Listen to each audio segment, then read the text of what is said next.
Assalamualaikum warahmatullahi wabarakatuh. Bagaimana kabarnya anak-anak hari ini? Bertemu dengan Bu Ria. Hari ini kita akan membahas tentang teks persuasi. Bismillahirrahmanirrahim, kita mulai. Nah, sebelum kita mulai pembelajaran hari ini, kita mulai dengan berdoa ya. Bismillah. Yuk, sekarang coba jawab pertanyaan yang pertama dari Bu Ria. Apa yang kamu ketahui tentang teks persuasi?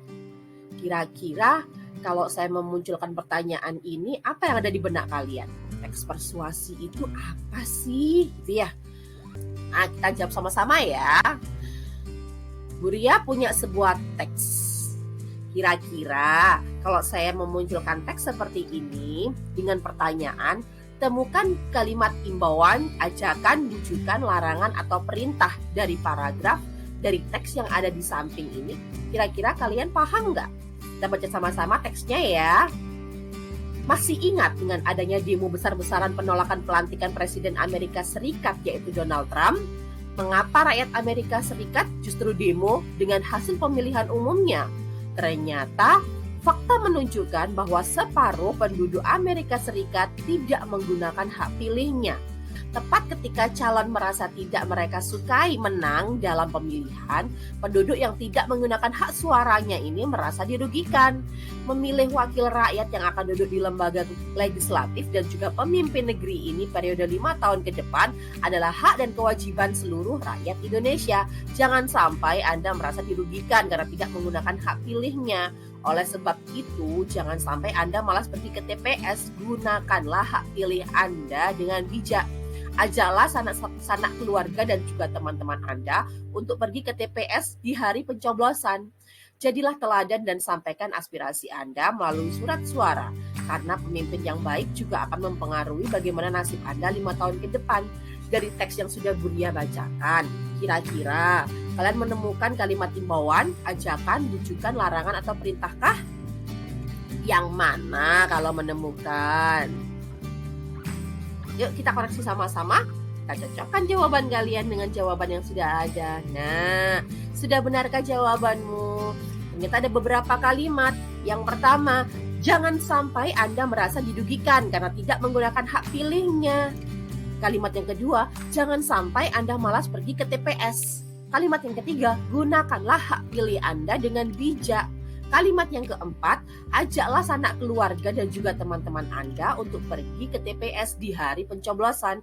Kalimat yang terakhir, jadilah teladan dan sampaikan aspirasi Anda melalui surat suara. Kira-kira kalau dari kalimat ini yang saya sebutkan tadi, apa saja yang ada kalimatnya? Kalimat larangan, kalimat ajakan, atau kalimat perintah?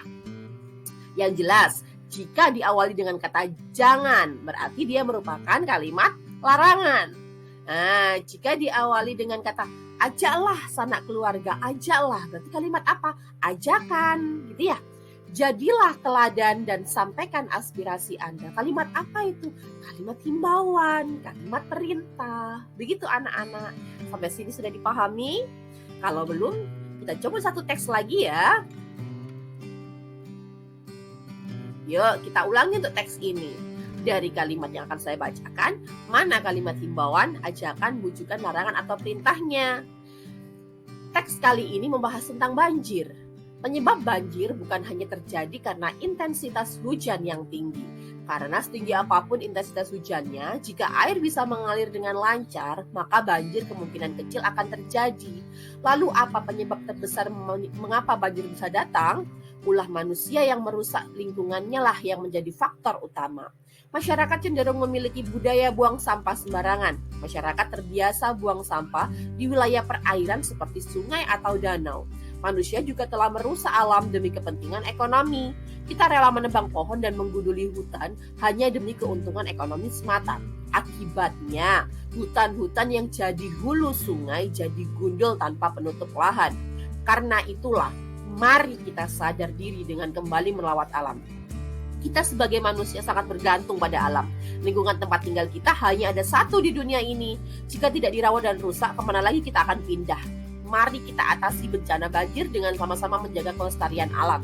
Jangan tebang pohon sembarangan dan selalu ingat buang sampah di tempatnya. Yuk, kalimat yang kalian temukan mengenai kalimat himbauan, ajakan, bujukan, larangan, atau perintah ada di kalimat mana?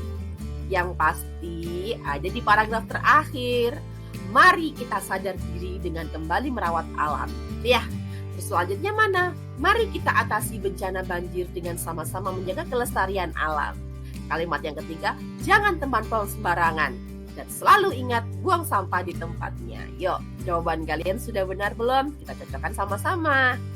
Ternyata sudah benar. Kalimat yang pertama, mari kita sadar diri dengan kembali merawat alam. Kalimat apa itu? Ya jelas, mari kita sadar. Kalimat ajakan. Yang kedua juga sama, mari kita atasi bencana banjir dengan sama-sama menjaga kelestarian alam. Kalimat ajakan juga. Terus selanjutnya apa? Jangan tebang pohon sembarangan. Berarti kalimat larangan. Dan selalu ingat buang sampah di tempatnya. Kalimat perintah. Kita lanjutkan. Teks yang telah disajikan di awal merupakan contoh dari teks persuasi. Teks persuasi berisi ajakan atau bujukan. Sebagai tulisan yang bersifat ajakan, pernyataan-pernyataan di dalam teks tersebut cenderung mempromosikan sesuatu yang diperlukan oleh pembaca. Di dalam teks persuasi terdapat pendapat-pendapat seperti halnya di dalam teks argumentatif. Mungkin pula tersaji fakta. Di dalam teks persuasi, baik pendapat ataupun fakta digunakan dalam rangka mempengaruhi pembaca agar mau mengikuti bujukan-bujukan tersebut. Jadi kalimat fakta ditambah dengan kalimat opini, tujuannya untuk apa? Agar orang percaya. Selanjutnya, selain menggunakan fakta, penulis dapat pula menggunakan pendapat para ahli.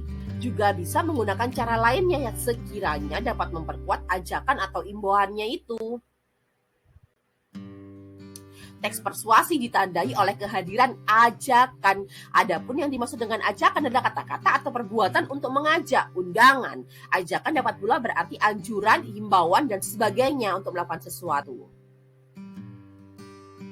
Seperti di dalam kutipan-kutipan sebelumnya, suatu ajakan ditandai dengan kata-kata jangan, gunakanlah, jadilah, ajaklah, mari, marilah. Di samping itu, tidak sedikit pula teks persuasi yang menyampaikan ajakannya itu secara tersirat atau tersembunyi. Walaupun tidak dinyatakan secara langsung, pembaca tetap akan memahami bahwa teks itu berisi suatu ajakan atau bujukan agar pembacanya itu berbuat sesuatu sesuai dengan harapan penulisnya. Selanjutnya, ajakan dalam teks persuasi dibedakan menjadi dua. Ada yang tersirat, ada juga yang tersurat. Dikatakan dia tersirat karena tersembunyi di balik pernyataan, tidak diungkapkan secara langsung, tidak ada seperti tadi jangan, mari, ajaklah, dan sebagainya, tidak ada. Namun kalau tersurat berarti tertulis, ada, muncul di dalam teks seperti yang dicontohkan tadi, harus, sebaiknya, jangan, hindarilah, muncul secara nyata di dalam teks, itu namanya tersurat. Sekarang menyimpulkan isi teks persuasi. Apa sih simpulan? Simpulan adalah rumusan akhir tentang sesuatu, misalnya saja teks. Simpulan disusun berdasarkan pemahaman atau penalaran kita terhadap keseluruhan isi teks tersebut. Karena isi teks persuasi berkenaan dengan ajakan, kesimpulan untuk teks tersebut tidak jauh dari jawaban atas pertanyaan, mengajak apa teks persuasi itu. Contohnya, sebuah paragraf. Menurut para ahli kesehatan, hal umum yang menyebabkan orang mengalami gangguan pencernaan antara lain pola makan tidak teratur dan sering terlambat makan.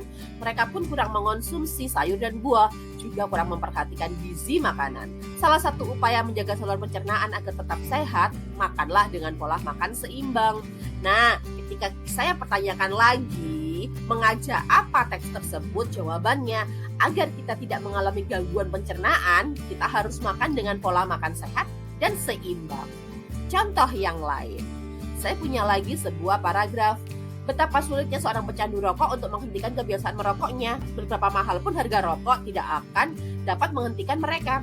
Misalnya di Malaysia, harga 20 batang rokok dapat setara dengan 5% pendapatan buruh kasar. Di Shanghai, Cina, petani dan perokok menghabiskan uang untuk membeli rokok lebih banyak daripada yang dipakai untuk membeli gandum, daging, dan buah-buahan sebagai kebutuhan utama mereka. Hentikan merokok sebelum candu rokok melekat pada diri Anda.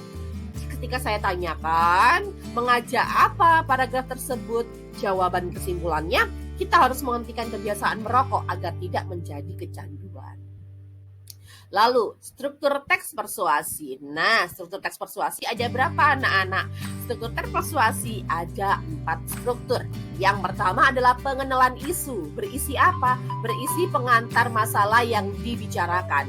Yang kedua adalah rangkaian argumen. Berisi apa? Pendapat yang terkait dengan isu, ditambah fakta-fakta.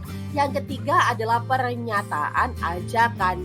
Pernyataan ajakan berisi apa? Dorongan kepada pembaca untuk melakukan sesuatu. Yang keempat adalah penegasan kembali. Penegasan kembali merupakan penegasan terhadap pernyataan sebelumnya, ditandai dengan kata demikian, oleh karena itu, dan lain-lain.